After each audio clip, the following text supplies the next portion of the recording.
So, in this video, we're going to see Amy Klobuchar absolutely unleash on Trump-aligned Republicans for their war on voting. Let's watch the full clip, and then I'll give you my thoughts at the end. Well, thank you so much, Ken. It's great to be here this morning. Are you tired of speeches? No, there's so many more. By the way, how about our incredible leader, Keith Ellison, who shows us, as do all the Democratic AGs across the country, that we can fight this in the courts and win, but we've also got to fight it in the Congress and with our constituents by our side. You are going to hear from our great governor, Tim Walz, who you're a little bit familiar with, and you'll meet State Senator John Hoffman, who, with his wife, Yvette, their daughter, Hope, survived that horrific night of a massacre. And today we talk about Melissa and Mark and the loss, but we also remember those that lived. So Democrats, are you ready to get to work? Are you ready to win? Because I sure am. Are you ready to fight this power grab in places like Texas, where Donald Trump, Greg Abbott, and Ken Paxton and these rubber stamp Republicans are trying to stop voters from voting? And we want to thank Gene Wu for his incredible remarks and for coming here today. So today we tell the country that we stand with Gene Wu, and we will fight Greg Abbott and Ken Paxton in the courts. And what do they say in Texas with their no cattle, right?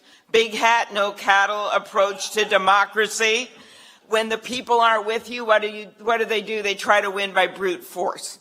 You know, in the old days, if a party was having trouble, if their agenda was out of sync, if their candidates were bad, you would change those candidates. You would change that agenda.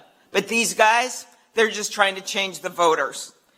And we are not going to just stand and let it happen. I lead the Freedom to Vote Act in the United States Senate. And I saw how close we were, 2 Democrats short. Those 2 states remember this. 2 Democrats short of passing that bill into law, which would have banned partisan gerrymandering. And the court said that we can do that. So while we wait to get this in place and put some national rules of the road in place, we will, as so many of our leaders have told you, we will not back down. We are going to stand with Governor Newsom and the state of California in taking this on, because we will not let them set the playing field. So I'm ready to fight for democracy. I'm ready to fight for those voters in Virginia and in New Jersey. And I'm excited to add those 2 incredible women governors into those states with Mikey Sherrill and Abigail Spanberger. 71 days until those victories. And as Ken has probably told you, we have already overperformed for all of those doubters out there in 36 of the 37 races where Democrats have been on the ballot. We have overperformed or won in those races. So I am not, I will declare this, part of the We Suck caucus, okay? I am just tired of this because we have a job to do. The thing that always gets me, right, is the complete and utter dishonesty of the election integrity argument.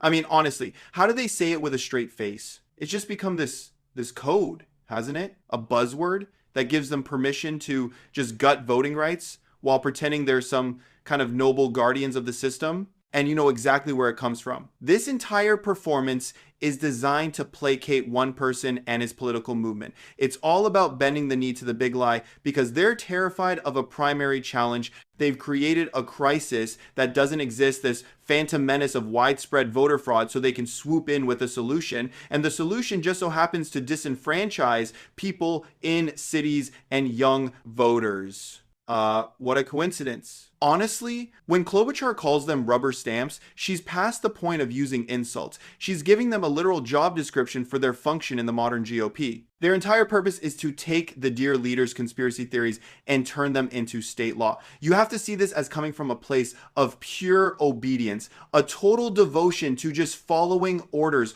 And that's why the brute force line is so effective. You know, it totally strips away any pretense that this is normal politics. You have to see this conflict for what it is, which is something way beyond a simple debate over tax policy. I mean, we're past the point of good faith arguments on anything, but you get what I mean. It's this feeling that they've just given up on persuasion entirely. They know their ideas on a whole range of issues are unpopular, so the game has fundamentally changed. The goal has shifted entirely toward using the power they have to just bludgeon the opposition. The counter argument that this is their mandate is just laughable. A mandate to do what exactly? A mandate to make it harder for the other side to participate? You have to call that what it is, a political mugging. It's what you do when you know you can't win an honest fight. It's just a pathetic admission, isn't it? A confession that your entire ideology is so bankrupt that the only way to hold on to power is to stop people from voting against you. But the part that is genuinely the most infuriating, the most cynical, is the whole idea of changing the voters. The way they package this as cleaning up the voter rolls, it's just so insidious. It sounds so reasonable, so responsible on the surface, but what does it actually mean in practice? It means they're targeting students, low-income folks, people who move apartments, basically anyone who isn't a homeowner who has lived in the same place for 30 years. People whose lives are a little less stable are suddenly suspect. And to call that civic hygiene? Give me a break. It's a purge. A political cleansing of the electorate, and we all know it. They're scrubbing the rolls of citizens they fear will vote against them because it's the only path they have left. It's a desperate act from a party that is terrified of the future, terrified of a younger, more diverse America. They can't win that America's support, so they're just trying to legislate it out of existence.